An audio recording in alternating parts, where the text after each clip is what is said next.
Evening YouTubers, welcome to episode 14 of Shrigleytube TV. Cars cruising around here. I'm in Jersey at the rally, and yeah, I just thought I'd do a quick intro. We've got some engineering going on tonight. We've got a bit of a rebore job and some measuring, and we've got some dcoe carburetors being rebuilt, and then we've run that engine that I've been building.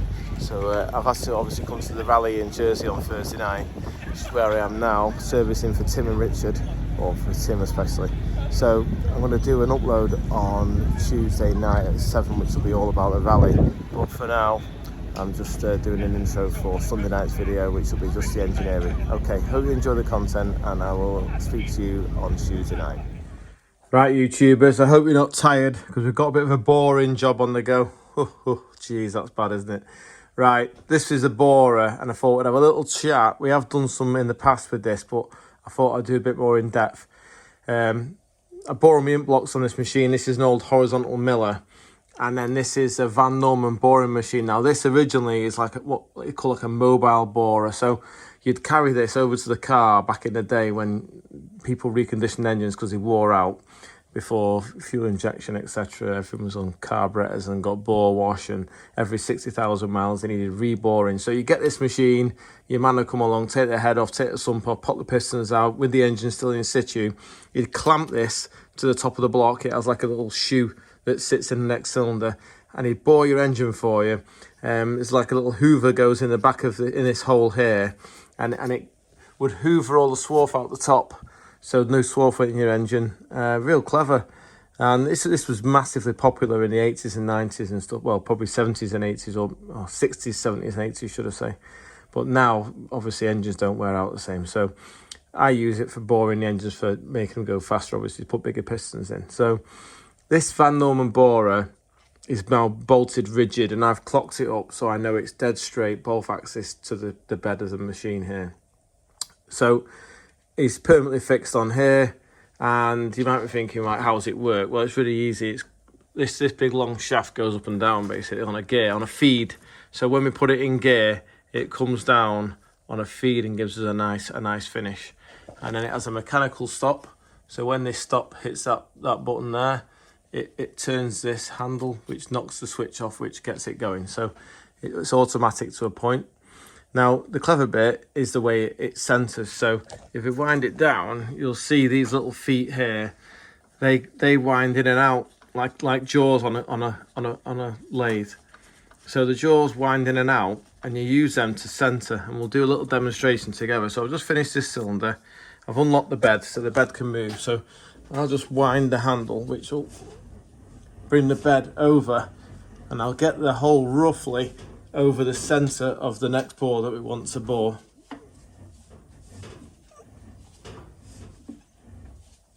He says the handle's getting stiff because we're near the end of the traverse. Bit more maintenance on the machine wouldn't go amiss, but we're a bit busy for that. Right, we're near there. How's that? Right, that'll do. So we're roughly center over the top. Then what we'll do, so lock the bed back up again so we know the bed's locked. These little pinch bolts here are holding the engine block to the bed. So I'm going to loosen those, and what you'll see then is the engine is loose. So what I'll do is I'll just bring this down, and we'll zoom in so you can see the feet. I'll bring them up a bit so you can see them. Now wind them out, you'll see as they all touch on, it basically locks the, pull the zoom out, it locks the engine to the 4 pores that are in the boring bar there. So that's all solid now. So what I'll do is, I know that that's concentric to the bore.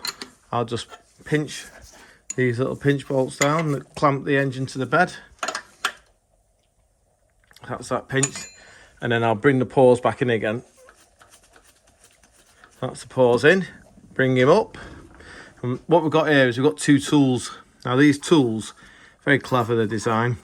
This is the setting tool, and these are, I basically got, this is my roughing tool, which does the first cut, and that's my finish tool for the second cut. Now this fine thread you can see on the end there winds out on a screw, and that length between that point and the tip depends on the size of the cut. So I know that if you look at this machine, it looks like a micrometer almost. If I set this to the size of the bore I want, that will cut that size bore. Really clever, really simple, but really clever. So this one is 10th smaller than that one because this is my first cut. So I recognise straight away this would be my first one. Oh no, that's the wrong one. It's the one with the flat screw head in it. That's the first tool. So I pop this in, and you can see this this stop on the end hits a little shelf inside here. You can probably just about make it out. Oops. So pop that in there.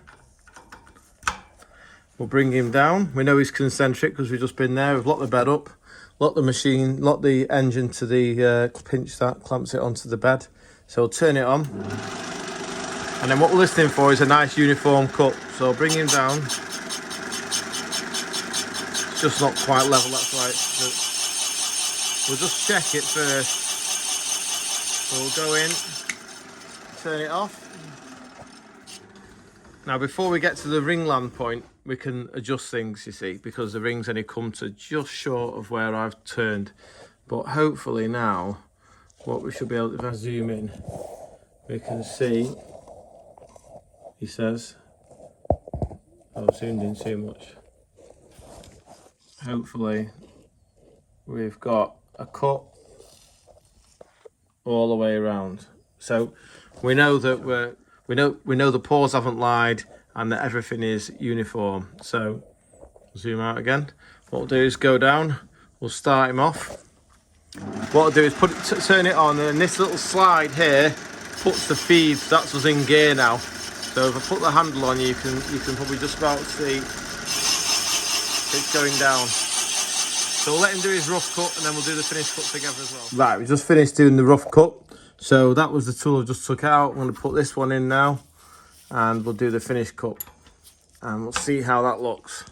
So now that we've already got a hole, we should hear real nice concentricity when it touches on. Put him into gear.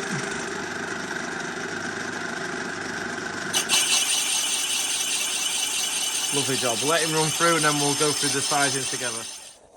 Right, just finished boring that with the finished tool. I've got a piston here just to check that the size is correct.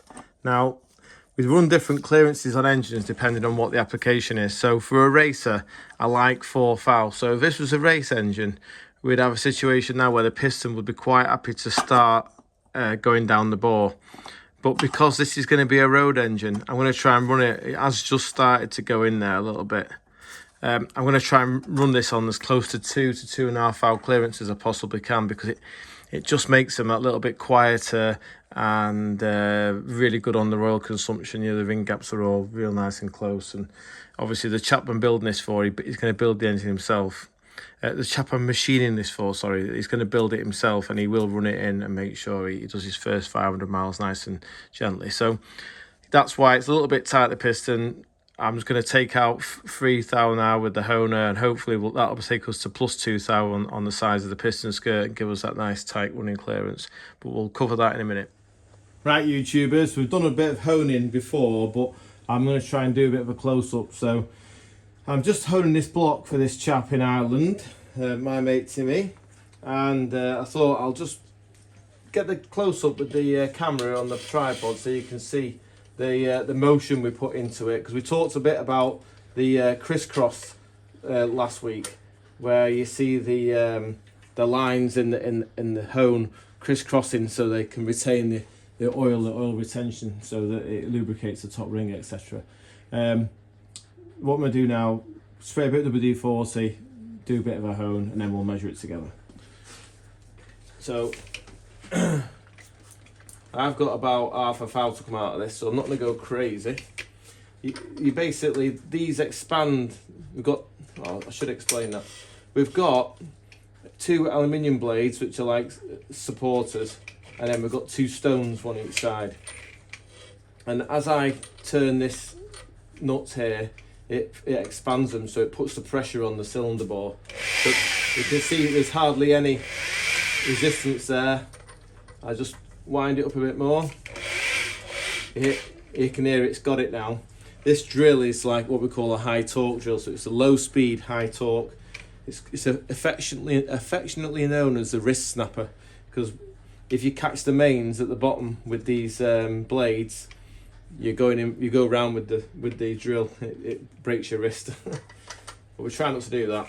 So I want to go a bit slower than that. Keep putting the load on. I'm happy with that. That's the tension I like. I'll get a bit more lube on him. And then I'm going to try and put the crisscross in.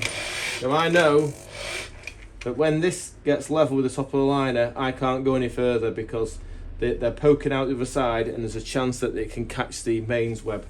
So what I'll try and do is backwards and forwards, a bit slower.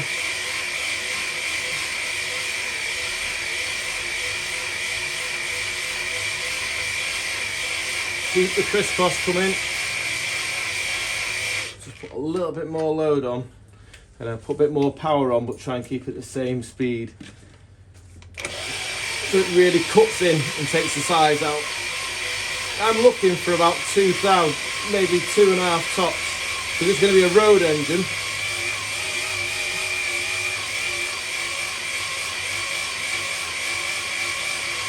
Right, when you stop it, back it off. Don't ever drag it out of the liner because it'll scratch the surface. So back it right off, get your fingers in and support it as it comes out. Now, what we'll try and do is a bit of a zoom in. We should have a nice crisscross. And not sure of the camera. I'll take the camera out this tripod. Right. So I'll try and zoom in. That's not working, is it? A bit better. So you can see the nice crisscross now in the hone. And what we need to look at next is, obviously I've set this to 0. So I'm going to put this bore mic in the cylinder and I measure him at the top. And it's still a little bit tight, that. It's about, sorry, trying to look at the actual job. It's about 1,003/10. We need to get it to a minimum of 2. It's a bit bigger in the middle. Nearly 1,006/7. It goes tight again at the bottom. So I've got a bit more work to do on this. Let's just try it with the piston. The piston should go in now. Yeah, the piston goes in. It's got literally no clearance though. So we'll keep going with that, and then obviously we won't bother doing any more video on it. You get a gist of what's going on. It's all about the crosshatch on the hone. That's what we're after. Right, I finished honing the block now, and it's cooled down. I've measured a measure, and he's at about 2 and a bit thou clearance, which is perfect for a fast road, or how I like them for a fast road. Obviously, I try and run more like 3.5, 4 on a racer, but they are a little bit clacky, to be honest, when they're cold. Just before the piston expands when it gets hot, obviously. So I'm just going to measure this now. I've got myself a 13 thou feeler gauge, and I'm struggling. Oh, it just goes in. There you go. It's quite tight. So it's about 12, 13 thou the clearance, which is, if you remember the rule from another video in the JE catalogue, it recommended 4 thou per inch. So for your metric guys, that's 0.1 of a millimetre per inch, and we're on a 73mm bore, so we'll call it 3 inch. So obviously 3 4s are 12, so 12 thou bob on that. You'll be able to just build that straight away. We're going to just top the pistons, make sure the piston height's correct for him, and then he can have it to do what he's going to do and clean it all up and make it look pretty, ready to go in the car. Right, we're going to do a little bit of a section on carburetors. Now, as part of the service that I do for the engines, I always offer to clean the carburetors and make sure they're all nice with a fresh overhaul kit in them. So these are a pair of original spec dcoe Italian ones for this engine that I'm building, and I've just had them in the tank. And this ultrasonic tank, really good at cleaning out all the little galleries inside the carburetor, or little cross drillings. It's like a vibration thing, it shakes it to bits, and yeah. So They're going to get a few more hours yet in the ultrasonic. Keep turning them around and manoeuvring them to get them as clean as possible, and then we'll do a bit of a video together on how to reassemble them with a fresh kit. Okay, cheers. Okay, YouTubers, we're back with the engine that I'm building for this week. We're going to try and get this running so you can run it in with me, and we'll try and get a squeeze out of it and get some numbers before I go to Jersey on Friday morning. So I've just put the head on, obviously put the sump on as well. Didn't want to bore you too much with what goes on. Obviously put my dowels in so my head's in the right place. I've measured the CC. I had an idea where it would be. This is a road engine, so it's a fast road with a modern cam. It should be good. Nice bit of torque. It's 25.9 cc's, which gave us 11.1 to 1. So all I wanted to talk about was the shims. Now these are my new shims. These I really like. They're a bit more expensive. The original imp shim's like what we call a biscuit shim, so it looks like that. And these shims are from Kent Cams, and they're for a Vauxhall XE. It just so happens that they fit a Hillman. So they're a little bit more expensive, but they just make a nicer job. Obviously they're lighter weight, and they're made out of some high carbon steel. Don't know what it is, but it's obviously rock hard. So we have to grind them to size, obviously, because they come at 200 thou thick, so you've got to take quite a lot off. This is because it's on a small base circle cam. These shims are up in like the 130 area. So I've done that, and then while we're here, before we couldn't see because we had the cam on, but these are the titanium caps. Obviously the double valve springs, etc, etc. So all that's there. We've got the cam and the steel followers ready to go, and this is the leak from my roof because it's raining, surprisingly, in Manchester. And then I was going to talk about the cam carrier. Now the cam carriers, because we're running what we call a small base circle cam, the follower doesn't come out of the end of the you know, on full lift now, because this cam is derived from an R23 cam, so it's been machined all over. So they've managed to get the 400 thou lift by removing the base circle material. So the follower no longer sticks right out on full lift, it sticks about that far out. So with the steel follower, we're able to get away with using a bog standard cam carrier, which is good for the cost, because obviously if you're running a billet carrier, it's another expense. Back in the day, they had to run a carrier with a sleeve like the Carter job, because they only had chill cast buckets, and the buckets used to tip and then break. In fact, I've got one broken that I can probably show you. Where is it? Oh, there it is. So there's a broken one. That's a chill cast one, and obviously when they're on full lift, they used to tip, so that made them break. But that's a problem in the past now, because we've got steel ones. So that's the carrier. What I was going to say was I've started getting a habit of rubbing them on a machine bed now on some 240 emery paper, because I found a situation with an engine that had no oil pressure, and the carrier was bent. If you look, it's mounted here, here, here, and here, but the ends, they actually can, you know, if you've been had a bit of drama in the past, say you've had a bit of valve piston contact, the load point is here and the fixture point is here, so it curls the end of the cam carrier up. So I had an engine that had no oil pressure, or less oil pressure than I wanted it to, and I suspected it was in the head. Anyway, it was. I could get a feeler gauge underneath here, so we check all of them now for being flat, and if you're building one, check yours for being flat as well. Now this next part of the video is a bit controversial. These are the carburetors that I just put in the ultrasonic tank, and they've come out and they are clean, but they're black. So what I'm going to do now is I'm going to put them in the vapor blaster, which the Italian carburetor people will be like, please don't do it, Andy, you'll kill them. But I have actually done this before, and I have a really good system for getting the media out of them. So you might notice I've put some nylon washers on the end and tightened them up, and that stops all the media from getting into the bearings. Now the proper way to do this will be to take the spindles out, but honestly, once you disturb them spindles, it's so hard to get them right. And because this is quite a big carburetor for such a small engine, if that butterfly, if you zoom in there, you'll see it's got that is actually a beveled edge, that. And when the carbs are clean, we'll go through it, I'll get the torch on it. But when it's on closed throttle, that needs to seat against the body of the carburetor absolutely perfectly, or we get a situation where the engine can't be slowed down. I've been there, I've took them out, put them back in, thought I've done a good job, got on the dyno.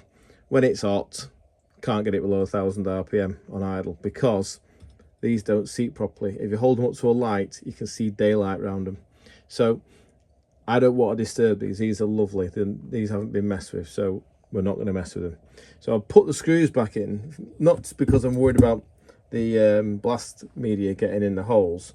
I can get that out with the airline and my big boiler. I have a big vat full of boiling water that I wriggle them round in. I've put them back in because all this gets blasted and it looks really nice. And for me, I'd run these on my race car, no problem looking like that.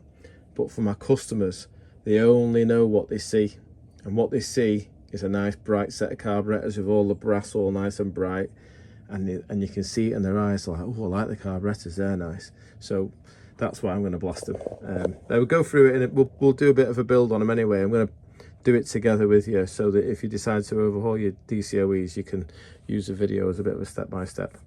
Right, I'll stop waffling and we'll get on with building this. Okay, good morning chaps. Just about to put these carburetors, or put this carburetor back together, and I thought we'll do it together.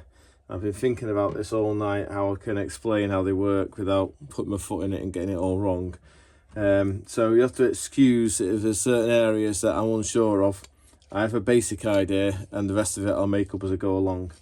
So this is the carburetor in a million pieces. It's clean now, and this is the Cytec rebuild kit that has all the washers and gaskets, etc. This is all the parts from the inside of it, and this is it when it's all back together. This is what I've done. So that's it. You basically put all them bits with them bits in there and you end up with that. So thanks for watching, hope you enjoyed the video, and good luck doing your own. Nah, I'm just joking. That's my bad humour. Right, so this is, I've done one already just because I thought I'll do one, try and think about what I'm going to say when I'm doing it, and then we'll do the other one together. So we have the carburetor here. Obviously it's been aqua blasted.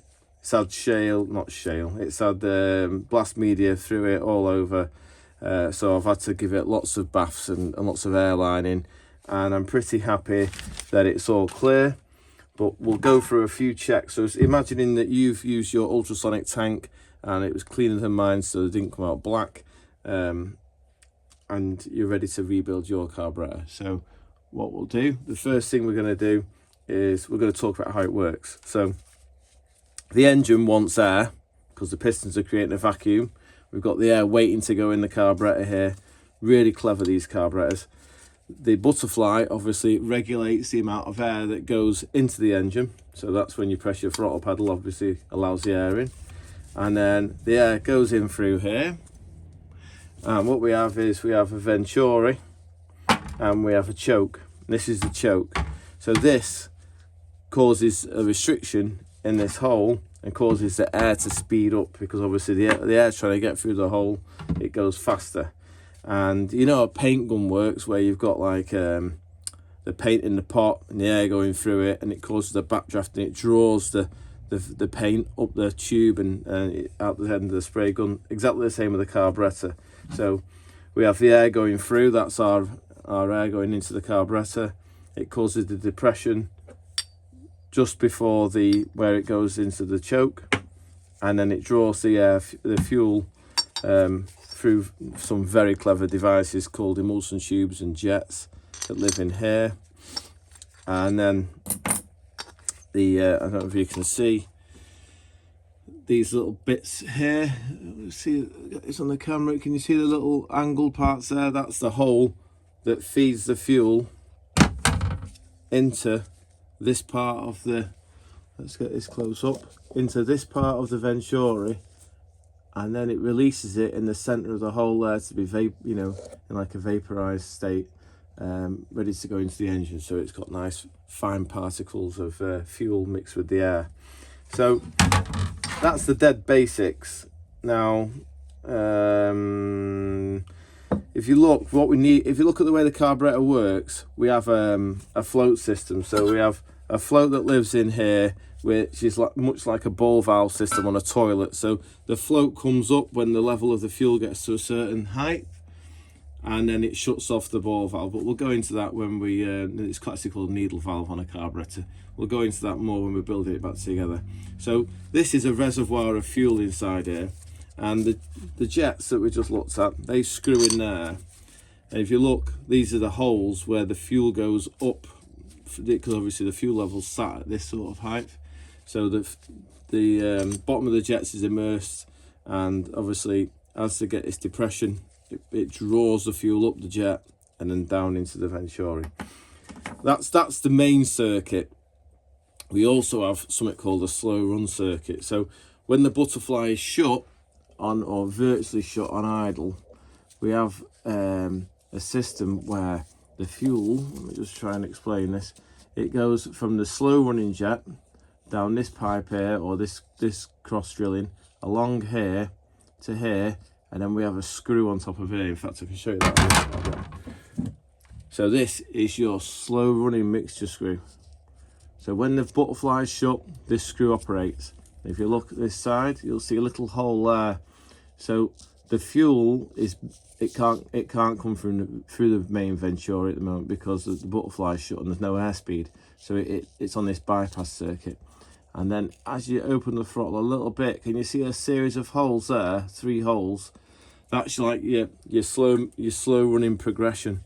The best way to describe it is, we need airspeed to make the big jet, the big venturi work, and the big main jet. So while we've got no airspeed and the engine's only going slowly and we're on part throttle when you're just driving to the shops tooling round, we use the slow running circuit because there'll be loads of airspeed there to draw it through because it's on part throttle.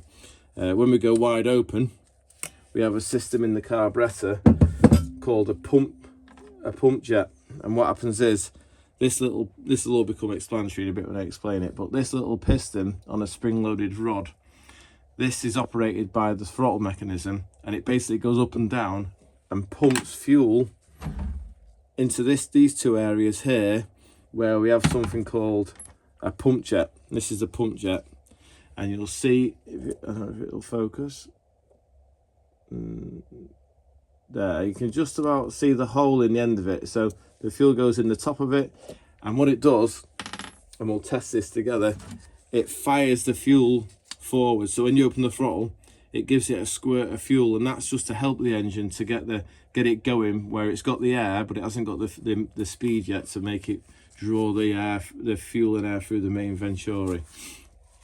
So that's called your pump circuit, and we'll go through that as well. Now, a bit of history on these carbs. These are my second favourite type of carb. These are called a Weber dcoe, an original Italian Weber. They made another Weber called a Spanish Weber, which is what you can buy nowadays. There's nothing wrong with them, but I do like these. My first favourite type of carburetor is a dcoe DHLA. Now, they are really nice. You hear people say that like certain carbs suit certain engines, and maybe there is some truth in that. You know, people always say the Pintos and the Fords, they like a Weber, and little things like they like a dcoe. But I can say definitely that I prefer the dcoe, but I've never seen like, oh, you got 5 horsepower more from using a dcoe over a Weber. Maybe it's just the slow running progression's a bit more delicate on the dcoe. Anyway. So this is the carburetor. Obviously I blasted it, I've cleaned it all out, I've checked all the butterflies are shutting correctly, and you can see they are closing quite nicely. So these carbs should be absolutely fine. I'm happy that no one's really messed with them in the past, although someone has been in there and messed about. So we're going to start with the worst job, because oh no, I'm getting ahead of myself. Right, we're gonna check with my little brake cleaner here that certain areas are clear. So what I'm going to do is I'm going to put my finger over the main jet holes in the bottom of here. That's those 2 there. And what I'm going to do is I'm going to squirt the brake cleaner down here, and I want to see it come out in here. Once I've seen it come out in here, I know that there's nothing blocking them. So hopefully you guys can see this as I squirt that down. Yep, that one's clear. That one's clear, yep. So we know those two are clear. The next circuit I want to check, which is a really important one, is the slow running circuit. So these are your slow running jet holders here. So I've got my fingers over to the other side. So you can see the cross drilling comes across, comes along to here, all the way to here. So we'll watch out for the... Can you see it there? It's just started to come. So, there you go. And this one. Yep. See the brake cleaner's got all the way to the end there. I'm just going to drip this in the tray and then I'll wipe it all up so I don't end up with a mega headache. So that's the slow running and the mains done. What else can we check? That's a good question. What else can we check? We can check the pump circuit by going down this hole here. So if I go, this is the pump circuit here. So if I go down this hole here, we should see it in that hole there. Did I get the angle right? And this one here, yeah, you can see that's clear as well. Great. So I know all my cross drillings are clear. I'm going to pause. I'm going to get rid of this brake cleaner so I don't get a headache. Right, back with you. Just airline that all off, got rid of the brake cleaner. So what I wanted to talk about first was, if you decide to do this job yourself, get a tray like this for when you're stripping them, because all sorts falls out of them. There's balls and all sorts of valves and washers. It's good if you can catch them because you don't want to lose them. So we'll start by opening the kit up, and we'll empty it into this tray and see what we've got. So that's the spring for the throttle return spring, which I'll go into in a minute. That's the diagram on how to do the job properly. We don't need that because we're just gonna, no, I'm only joking. Yeah, we don't need that because we've done it before. So scissor that off there. Right, what have we got in here? Right, straight away, I've not really done this properly. I should have. There's two little aluminium washers here. We'll go into them later. These two little aluminium washers there for the pump jets, they're really important. Don't know what they're for, so we'll get rid of them. That's obviously the top gasket that does the float chamber. The bottom gasket, we'll use that later. That's for the little vent cover at the top. And then we've got a couple of these which will be for the fuel banjo. A couple of O-rings there, which are for they go underneath the pump jet screws, but we'll go through all this, and a new needle valve. And then there's this, which is the filter for the fuel where it comes in, gasket for that, needle valve. Right, brilliant. Right, now the first thing is, this is the new spring that they provide, and this is an original spring. Now if this was a racer, I wouldn't be putting the return spring back in the engine, because every now and again you get one break, and it lives inside here on this little cam. You can see that. Just inside there, there's a peg and it pulls down from the top. So if it breaks, it can sometimes cause a full throttle situation. Now I've never seen one broken that's not had corrosion on it. So I personally, I want to put the original one. These have gone on a road car. If I put this one's quite weak, and this one's pretty strong in comparison. So what I'm going to do is I'm going to fit the original spring back in, because I just think they're better quality, and there's no corrosion on this or anything. So yeah, I'm happy to use that again. So this is probably the most difficult part of the procedure, and I'm probably going to make a total mess of it, but I'm going to try. So you have to take this disc off first. Just open the hook at the top a little bit. So pull that off. Get yourself a pair of long nose pliers like that. And I'm just hoping we can see how this goes. So it lifts down this hole here, and you'll notice there's a peg with a groove in it there. You can just about make it out. See it? So I'll pop this down the hole. And I've just got to persuade him to go on the end of there. Try and get my little finger in. Nope, failed.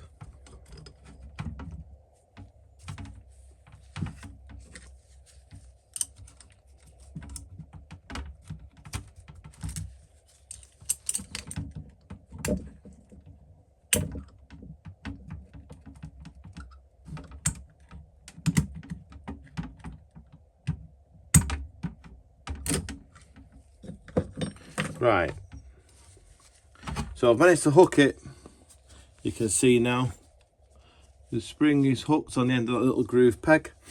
So what I've got to do is I've got to pull it through with my long nose pliers and hold it like that. This is my little locating disc, which is quite easy to maneuver around. I just need him to sit like that, and that's it. So you can see the little disc has the hook from the top of the spring, sit on it, and we can hear we've got a nice clean shut there, which is great. So the next part is we'll do the pump jet, the little pump for the pump for the squirters. So it's a piston with a spring and they call them a hockey stick, I think. So I'm going to lube him up a little bit. Bit of my AC90. That's dead simple. That just lubes inside there. So when you come to take it apart, you just literally get a little spike and you just hook it out. And putting it back together again, it's like best way of describing it's like an expansion washer. So it's really tight, and you just push it all in and make sure it's in all the way around level. The top part of the carburetor holds it on. So now you can see how that operates. So as the chap in the car puts his foot down over the lady, the pump, the hockey stick goes down and the piston goes down, and that pushes the fuel out of the pump jets. Well, we've got no airspeed. Now the next part is the one-way valve.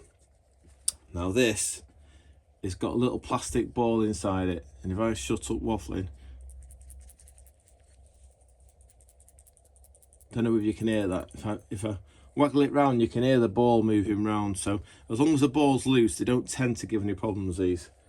Now the best way of fitting them, because they're down the bottom of a hole, is I get a screwdriver that's got quite a wide cheese head on it, and I hold it like that, and it lives. If you're looking at the bottom of the float chamber there, there's a thread there. It lives in there. So hold it up, keep it on the angle. Hopefully I'll do it first time. Great, that's gone in lovely. So what that is a one-way valve. So when the piston goes down, it pumps the fuel, so the valve will shut off, because obviously it draws the fuel from the bottom of the float chamber, but we need a system so it doesn't just push it back into the float chamber. So it draws it. As soon as the piston starts to go down, the one-way valve will lock, and then that means that the fuel is then forced across it here to the pump jet and out this way. Now, while we're on the subject of the pump jet, we'll do them next. So here's the pump jets that I've removed earlier. Now you'll see there's an aluminium washer there. Try and zoom in a bit. And it's really important we change these. We did get new ones in the kit. So you just need a blade just to get underneath them, like that. And then we'll slide them off. Now I've had these pump jets in the ultrasonic tank, so they should be clear. They might not be, but they should be. So there's a really easy way of testing them. Obviously the fuel goes in through that little hole there, and it comes out of that even smaller hole there. Now this part is hard against the cheese-headed screw, but I'll explain that in a minute.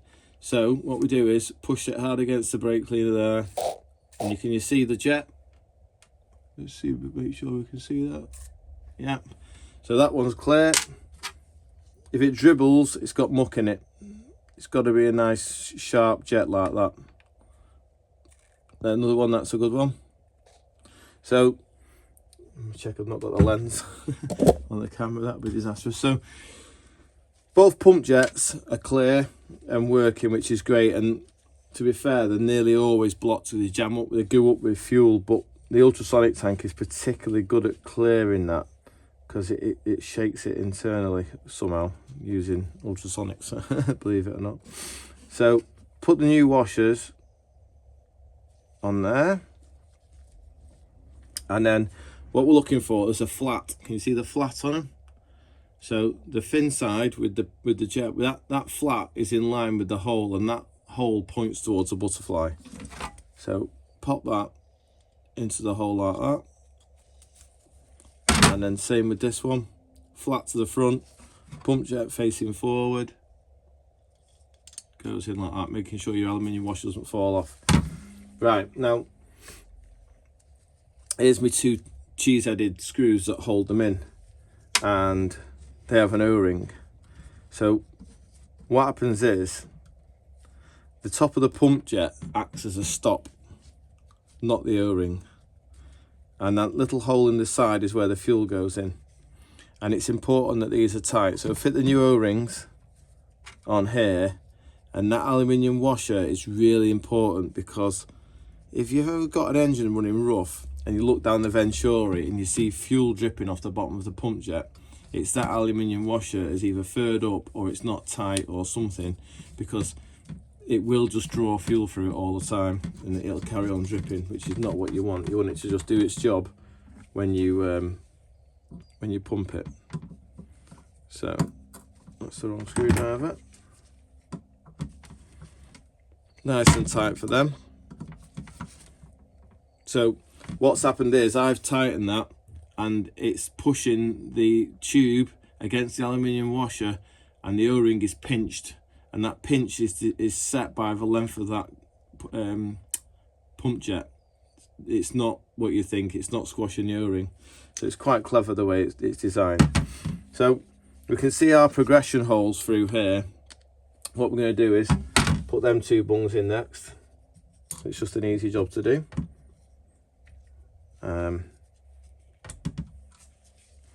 Now the next bit I'm going to make up, because I don't really understand what it does or why it does what it does, but it does what it does because it does what it does, if that makes sense.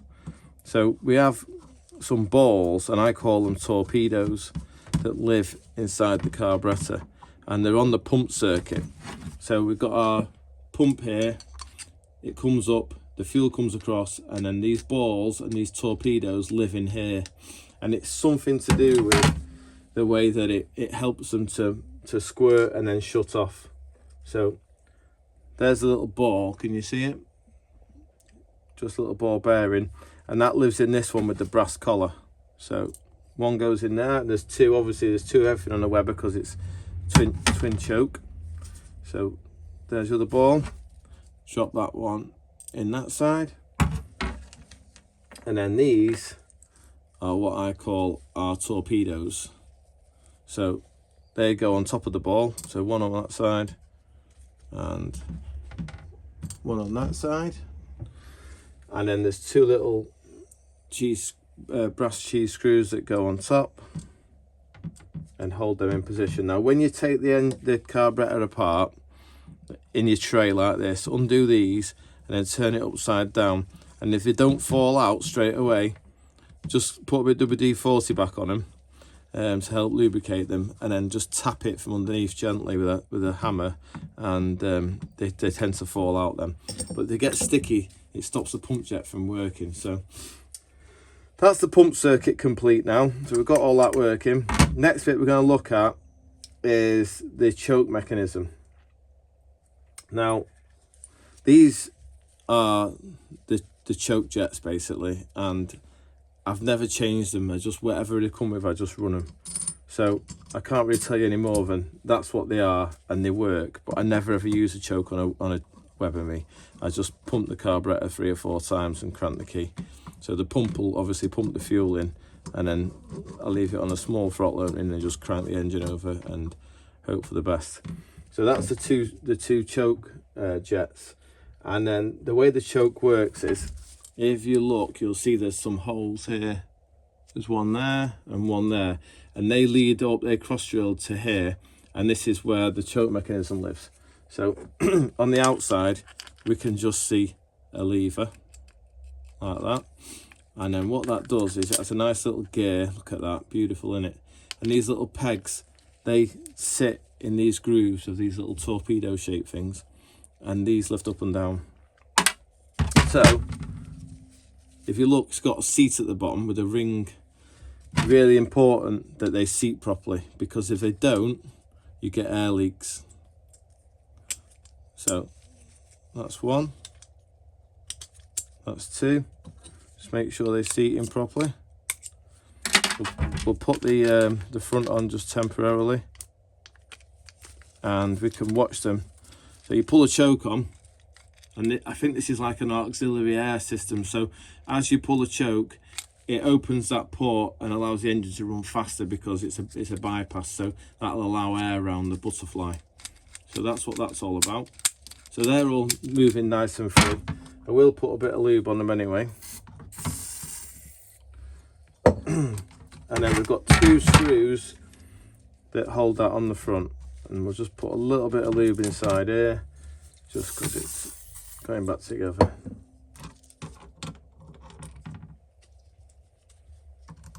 So that's the choke system that we never use fitted. You can buy a blanking plate for this, believe it or not. I see a lot of the race cars, they don't even use this. I suppose it's extra weight. They just put 2 blanking plugs in. So next we're going to go on to the remainder of the slow running circuit, which is, oh no, we're not, we're going to finish this. So them seats I just talked about, where the pistons in the auxiliary air, well not auxiliary air, the choke air system we'll call it, they need to be pushed down. So they have them, and they have these funky little things, which I don't even know what we'll call them. We'll call them toppers. And then we have 2 expanding washers, like a split washer, little brass ones, and these sit on top. So you just, not like that. Can we see that on the camera? Yeah, we can. Right, that goes on there like that, that goes on there like that. I just push the, it's not easy with gloves on, but I don't like getting stuff on my fingers. Like that. Same with this one.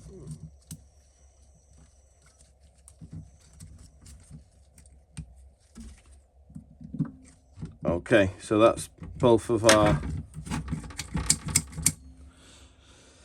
air bypasses for the chokes done. Right, now next we can put the main jets in. I have cleaned these in the ultrasonic tank, don't look great. I have checked them, it's on a 130 main, an F15 emulsion tube. The emulsion tube dictates where the engine gets the fuel, so bottom end, top end, whatever.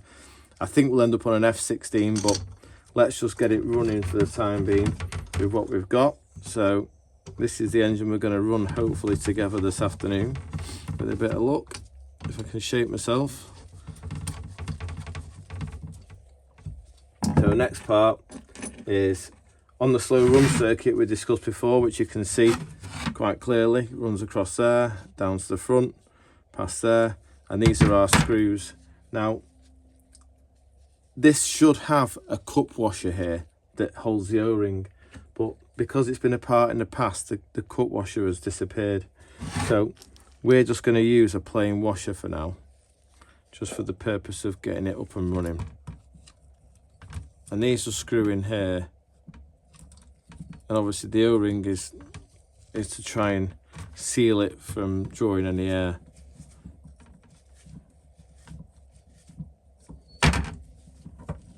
Quite strong, the spring against it, obviously, because I can't even get it started. Okay, and we'll go through how to set them up later. Just dropped an O-ring in there. Okay, you see that? Just fell in, cheeky little thing. That's one of my old aluminium washers that I had from doing the bottom of the pump jet. So we're going to use these plain M5 washers. That should be a cup washer, just so we can get a tune out of it, and we'll have a look on the internet later to order some and get the carburetors complete and correct as they were designed. not as somebody's modified them, because they're really clever, these carbs. You think what a carburetor has to achieve, or an engine. It's pretty mega.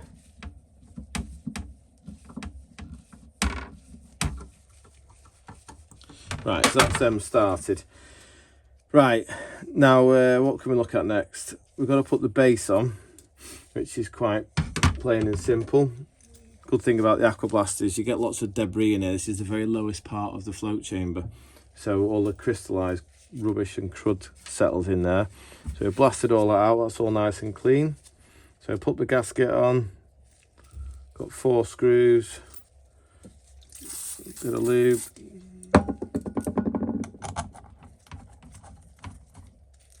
get them tightened up. And what we could do, perhaps we could put some brake cleaner in the carburetor, and hopefully I'll be able to show you how the pump circuit works, because we need to test it before we put the carburetors on. So just quickly tighten these up, and we'll move on to the lid of the carburetor then, which is where the float valve lives and the actual float. Right, so if I put some brake cleaner in here now in the float chamber, so the carburetor will think this is fuel. As long as we submerge the one-way valve in the bottom there, it should in theory pump, and we'll see it squirt out the front. So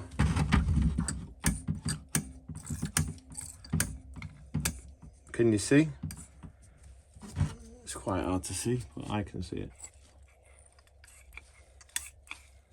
So we've got one working really well, and this one's not working very well at all on this side.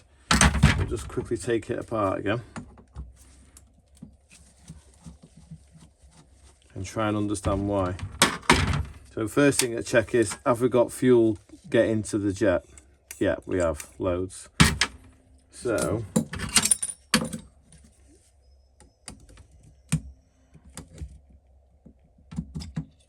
pull him out. Is it working here? Bit skewy. That's got some crud in it, that. So we'll back flush it. Try it again.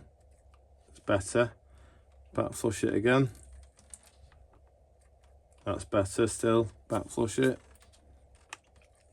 Right, I think we're there with that. What we'll do, back in the hole, flat to the front, that's the direction that it pumps in.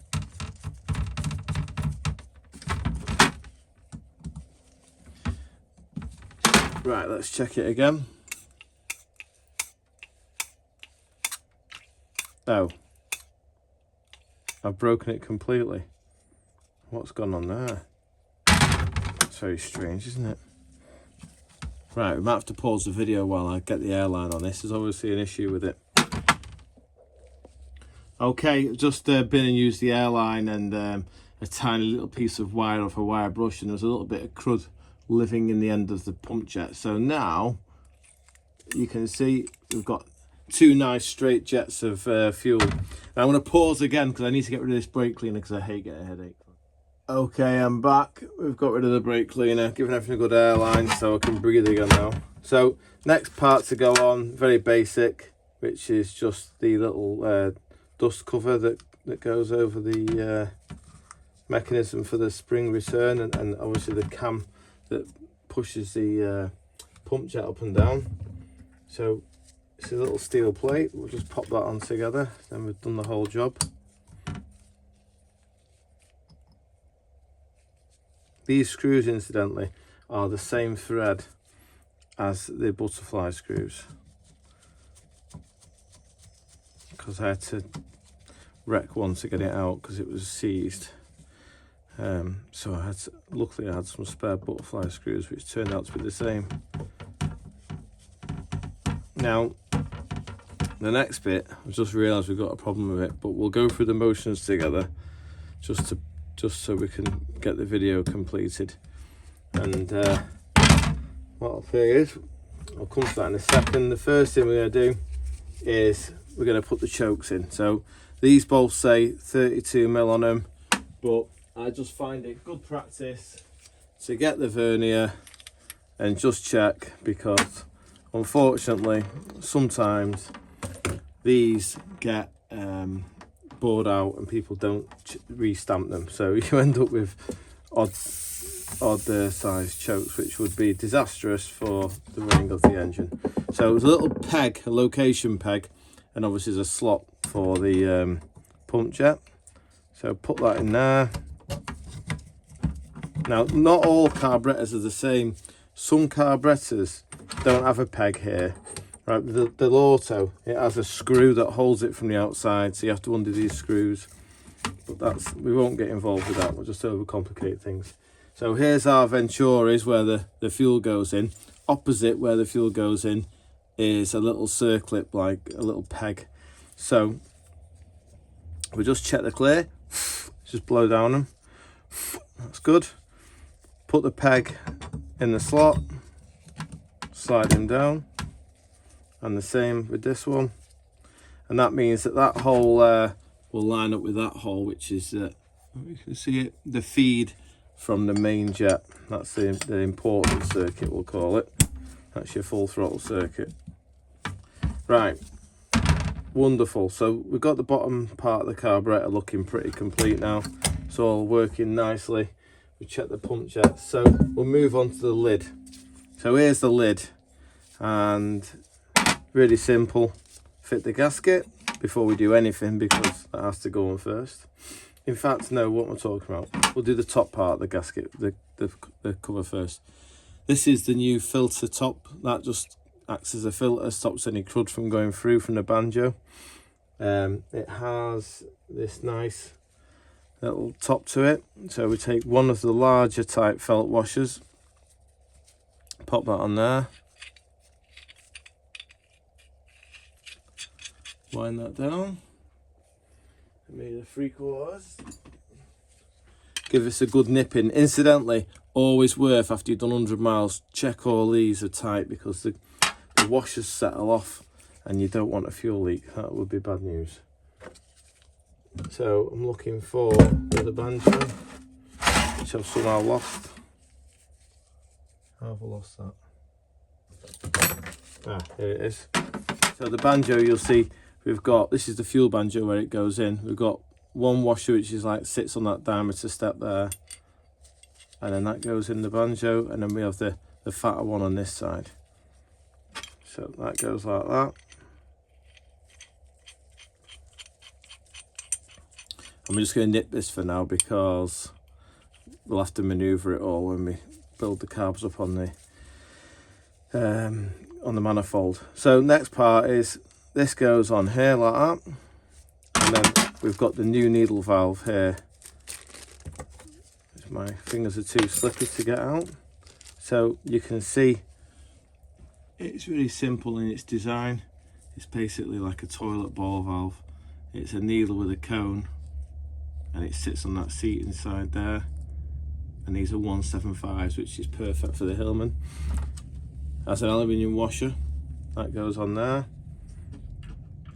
and then we just screw it into the carburetor body, or the lid, in theory.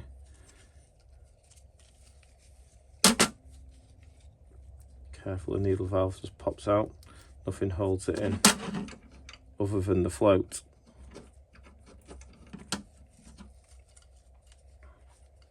Now, float height is a really sort of delicate subject, and there's lots of ways of measuring it and lots of ways of setting it up.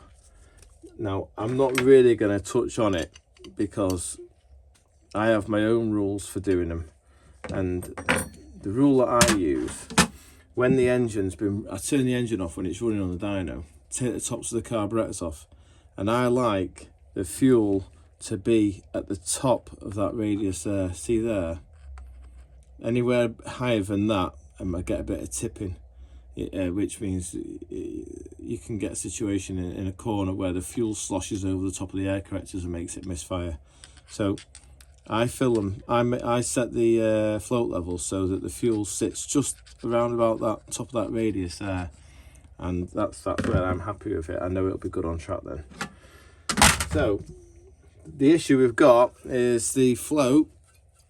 Always just do an audio next to your ear and have a listen to see if they took any fuel on board. Now I'll shut up.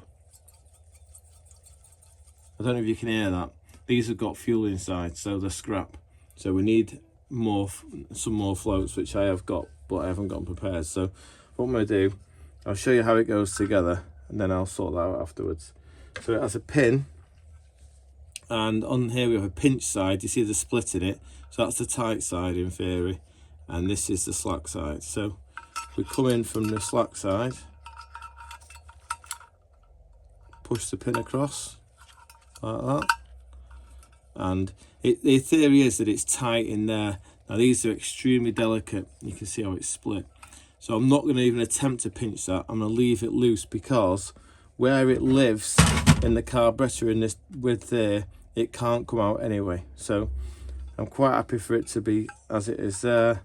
You'll see when we start to lower it down, it can't go anywhere. So that's where that's the top. We put the screws on, just the vent cover to go on. I think we've done enough talking about carburetors. Next step will be to see how it runs on the dyno. Okay, hope I haven't blown your minds to pieces or bored you to sleep. Okay, we're on the dyno now, just launched it on. This is our nice shiny carburetors, so they're all ready to rock. Got dizzy in, just some rubbish leads, just so we find the final advanced position, so we can make nice leads up for it. I've cranked it over, got oil pressure. I haven't connected the water because I'm just desperate to find out first if it makes the right sort of tune and it's got oil pressure, etc. And we'll just run it for like 10 seconds together. I'm taking a bit of a risk here because it could all go belly and not fire up properly, but I'm fairly confident we've got enough advance in it, and we've got the fuel, so we'll turn the fuel on now.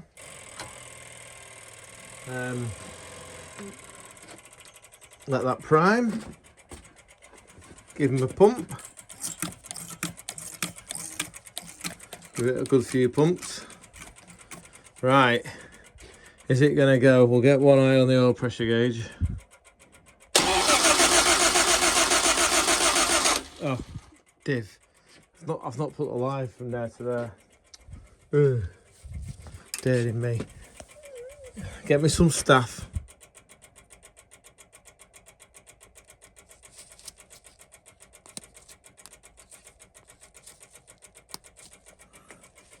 Well, at least the carbs haven't flooded. That's something I suppose you should be grateful for. Right, is the ignition on? Yeah, the ignition's on. Right, we should get a tune out of it this time.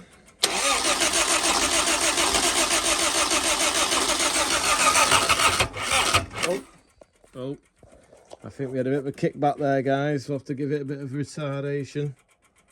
Sounded like he was firing back on himself.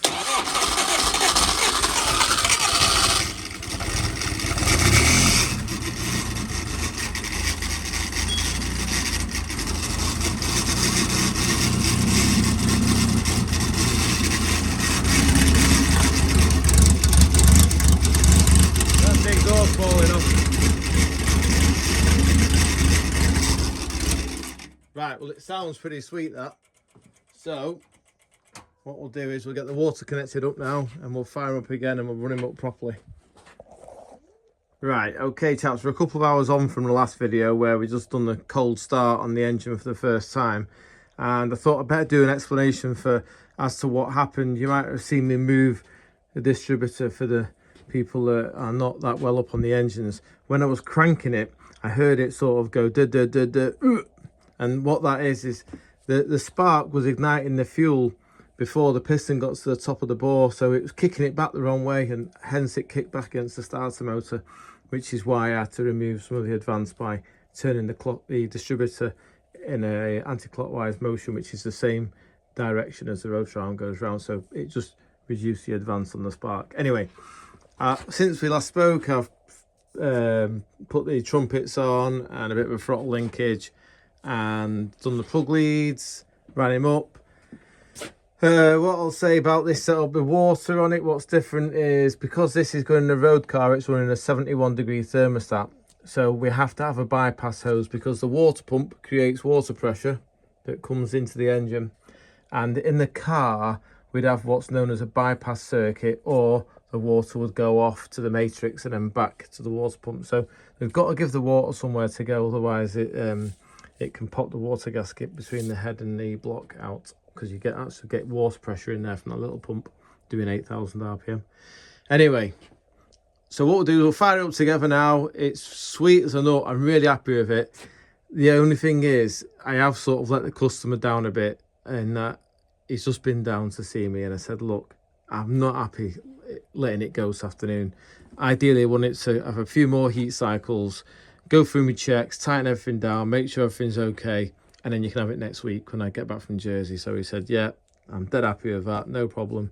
So we're just going to run it up a few more times, and then I'll run it up next week under load, and we'll go through that together. So we'll fire him up now. Give him a little blip. Try and do it one-handed, this should be interesting.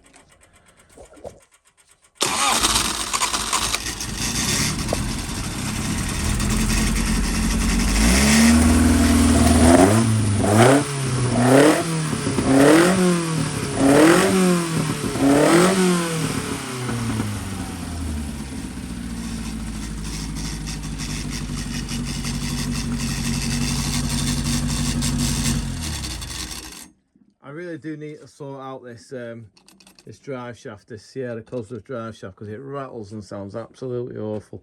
But the engine is actually quite sweet behind all that racket. So I'll let this cool down, do all of the bits and pieces, and then we'll come back to it next week and we'll run it properly.